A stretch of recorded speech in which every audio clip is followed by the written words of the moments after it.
कुछ बच्चों को पकड़ के जख्मी बना देते हैं, उसके नाम पर भीख वसूल करते हैं और रात को मस्ती करते हैं। ये सरकार भी सीमांचल के साथ ऐसा ही कर रही है। सीमांचल को ऊपर उठने नहीं दे रही है। हालत दिखाई जाती है हमारी खराब, भीख मिलती है मेरे नाम पर, अब मस्ती होती है पट्टे के नाम पर।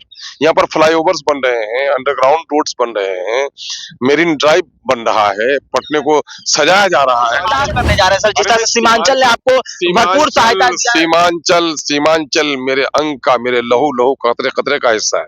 देश से अलग कोई नहीं है। मैं कहता हूँ देश को आगे बढ़ेगा। दुल्हन बड़ी खूबसूरत हो, कानों में हीरे और जवाहर भी लग जाए, लेकिन अगर उंगली कटी हो तो दुल्हन कहीं ना कहीं से विकलांग कहलाए। सरकार का कोई वो नहीं है कि आइंदा का फ्यूचर का कोई प्लान हो सीमांचल के डेवलपमेंट का, माइनॉरिटीज के लिए स्पेशल या दलितों के स्पेशल। इसके माने ये सरकार ढाक के तीन बात है। बोतल साफ की गई है, बोतल भी वही है, शराब भी वही है। हॉस्पिटल है, डॉक्टर नहीं, कुत्ता बैठा है, यह सरकार का काम है क्या? टीचर बहाल हो गए हैं। सरकारी स्कूलों के बच्चों की पढ़ने की गुणवत्ता ये है, क्लास 5 का बच्चा, क्लास 10th का बच्चा क्लास 5th की किताबें नहीं पढ़ पा रहा है। ये सरकार का काम है क्या? रोज औरतों की इज्जत लुट रही है, शराब घर घर में पेश की जा रही है। ये सरकार का काम का निशाना है क्या? पनोरमा ग्रुप, जो सोचता है वो करता है। आपके अपने सपनों का आशियाना। नमस्कार, आप है न्यूज़ फॉर नेशन पर, मैं आपके साथ अभिजीत सिंह। बिहार में फिर से एनडीए की सरकार बन गई। ऐसे में जिस तरह से बात करें कि जो महागठबंधन की बात करें तो करारी हार पर अभी तक साफ तौर पर किसी ने कुछ नहीं बोला, लेकिन नेता प्रतिपक्ष तेजस्वी यादव आरोप लगा रहे हैं कि जो इस बार का चुनाव हुआ उसमें मशीनरी का जीत हुआ है, लोकतंत्र का हार हुआ है। और जहां एक तरफ नीतीश कुमार है, वो कह रहे हैं कि जो भी कार्य किए गए इसके बावजूद हम लोगों को वोट मिला है। हमारे साथ बात करने के लिए एआईएमआईएम के प्रदेश अध्यक्ष सह विधायक अख्तरुल इमान है, जो आज नए विधायक फ्लैट में घूमने आए थे। सर, आप लोग नए फ्लैट में घूमने आए हैं, जो नए विधायक फ्लैट को बनाए, पहले बताइए कि कैसा फ्लैट बनाकर दिया गया है सरकार को? नहीं, जो फ्लैट्स बने हैं वो ठीक है अपनी जगह पर, लेकिन चूंकि जितने भी विधायक होते हैं क्षेत्र के लोगों का बड़ा आना जाना उनके यहाँ होता है। कोई बीमारी में आते हैं, कोई मुकदमे की पैरवी में आते हैं, कोई ट्रांजिट पीरियड में रहते हैं यहाँ से दिल्ली जाने में, उनकी सुविधा का ख्याल नहीं रखा। कम से कम तमाम तर फ्लैट्स में एक गेस्ट हॉल होना चाहिए था, ताकि क्षेत्र के लोग आए और वहाँ उसको रहने का कोई ठिकाना हो सके। और हमारा जो क्षेत्र है सीमांचल का, वहां से तो बीमारों की एक बड़ी संख्या आती है ना, तो वहाँ कम से कम 10, 20, 25 बीमार हर वक्त फ्लैट्स में आते हैं। उनके रहने की सुविधा होनी चाहिए, सरकार अलग से उनकी व्यवस्था करनी चाहिए थी, लेकिन न किया। तो कम से कम एमएलए फ्लैट में उसकी गुंजाइश निकालनी थी। एमएलए फ्लैट्स को आप सुरक्षा की दृष्टि से चारों तरफ से बाउंड्री कर दी है, आपने गेट पे पहरेदारी लगा दी है, तो आपको कम से कम तमाम तर जो कैंपस है उस कैंपस के दरमियान में कहीं न कहीं से कुछ स्टेशनरी की दुकान होनी चाहिए थी, कहीं न कहीं एक रेस्टोरेंट होना चाहिए था, ताकि लोगों का सुविधा हो जाए, रात के 12 बजे भी अपनी जरूरत को पूरी कर सके।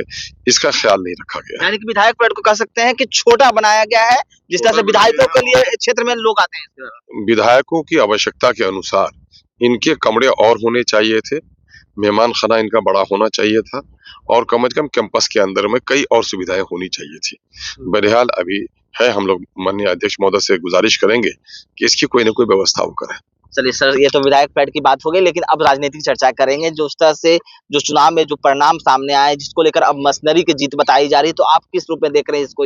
अब इतनी पुरानी बातों को लेके इस वक्त चर्चा करने का क्या समय रह गया यार। इस पर काफी बात हो चुकी है लोगों की, और यकीनन है कि ये सरकार तो साठगांठ की, मिली भगत की सरकार है, मशीनरी की नहीं, बल्कि पूरे तौर पर सरकारी संसाधनों का दुरुपयोग करके बनने वाली ये सरकार है। ये सरकार रिश्वत की बुनियाद पर बनी हुई सरकार है। 20 सालों से बिहार में लॉ एंड ऑर्डर का जो मसला रहा है, या फिर जो जाति आधारित गणना कराई इन्होंने, और सारे आंकड़े आ गए इनके पास कि 2 लाख फैमिली अभी भी गरीबी रेखा से नीचे है, उनके बारे में कुछ नहीं कर सके हैं। मामला ये है कि माइनॉरिटी की हालत बड़ी खराब है, उनके बारे में कुछ नहीं कर सके हैं। सीमांचल का हाल सबसे बुरा है ना। बम्बई में कुछ दादा लोग होते हैं, कुछ बच्चों को पकड़ के जख्मी बना देते हैं, उसके नाम पर भीख वसूल करते हैं और रात को मस्ती करते हैं। ये सरकार भी सीमांचल के साथ ऐसा ही कर रही है। सीमांचल को ऊपर उठने नहीं दे रही है। गरीबी है, पलायन है, बीमार है, सैलाब है, दिखा रहा है सेंटर को कि साहब बिहार की हालत खराब है। हालत दिखाई जाती है हमारी खराब, भीख मिलती है मेरे नाम पर, अब मस्ती होती है पट्टे के नाम पर। यहाँ पर फ्लाईओवर्स बन रहे हैं, अंडरग्राउंड रोड्स बन रहे हैं, मेरीन ड्राइव बन रहा है, पटने को सजाया जा रहा है। सीमांचल के लिए आप लोग क्या करने जा रहे हैं सर? जिस तरह से सीमांचल ने आपको भरपूर सहायता दिया है। सीमांचल मेरे अंग का, मेरे लहू लहू कतरे कतरे का हिस्सा है। देश से अलग कोई नहीं है। मैं कहता हूँ देश को आगे बढ़ेगा। दुल्हन बड़ी खूबसूरत हो, कानों में हीरे और जवाहर भी लग जाए, लेकिन अगर उंगली कटी हो तो दुल्हन कहीं ना कहीं से विकलांग कहलाए। तो हम ये कह रहे हैं कि देश की तरक्की और राज्य की तरक्की क्या सीमांचल की अनदेखी करके होगी, क्या दलितों की और मुसलमानों की अनदेखी करके होगी? जाति आधारित गणना की रिपोर्ट पर जो जो कम्युनिटीज जो रहे जिनकी दशा दिशा खराब है, उनके बारे में सरकार के सामने में कोई पॉलिसी नहीं है।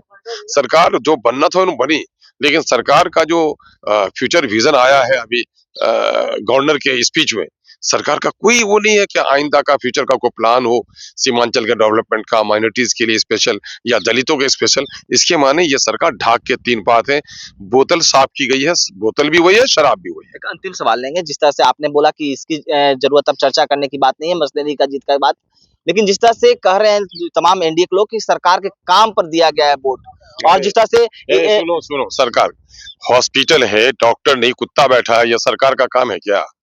टीचर बहाल हो गए हैं, सरकारी स्कूलों के बच्चों की पढ़ने की गुणवत्ता ये है, क्लास 5 का बच्चा क्लास 10th का बच्चा क्लास 5th की किताबें नहीं पढ़ पा रहा है, ये सरकार का काम है क्या? रोज औरतों की इज्जत लुट रही है, शराब घर घर में पेश की जा रही है, ये सरकार का काम का निशाना है क्या? क्यों वोट दिया गया था? यानी कि मैंने कहा कि दिग्भ्रमित किया गया लोगों को, रिश्वत दी गई, ब्राइब दिया गया, डराया गया, धमकाया गया, मशीनरीज का गलत इस्तेमाल किया गया, पूरी सरकारी मशीनरी का गलत इस्तेमाल हो। अंतिम सवाल, नीतीश कुमार को बधाई दी जा रही है 10वीं बार मुख्यमंत्री। अरे भाई, जब मैं कह रहा हूँ अब वो सदन का नेता है, जब बना है तो जाहिर है बधाई तो दोस्त दुश्मन सबको दी जाती है शुभ अवसर पर, उसमें क्या दिक्कत की बात है? तो आप सुन रहे थे एआईएमआईएम के प्रदेश अध्यक्ष थे अफसरुल इमान क्या कुछ कर रहे थे। इस तमाम न्यूज़ नमस्कार।